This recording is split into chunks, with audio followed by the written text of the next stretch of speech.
actually love Walters Automotive service department, especially because everyone here is so friendly and nice, and they get you in and out in no time, so I love it. They go out of their way to be honest with you, and I haven't really found that to be true in other dealerships. It's just not the service, it's the parts too. That's the second hand. They go hand in hand.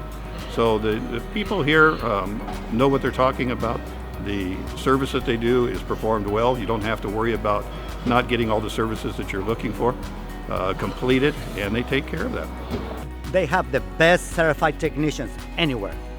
It's actually my first time here and I love it so far. Very great service, everybody's really friendly. I will be certain that every time my car is in service that it is taken care of the right way the first time. Let me tell you how it works. My service advisor really spoils me. I just get on the phone, give him a call, tell him my problem, and the first thing he says is, "When can you come in?" If you're thinking about taking your car somewhere else, I would strongly urge you against that. I've referred many of my friends here because I'm so happy with the service and the product. I wouldn't do that to a friend or a family member if I didn't think so. You can't beat the service, you can't beat the price, so why would I go anywhere else? I trust these people. I love my car, so I want the best for it. So that's why I come to Walters. I recommend Walters, number one.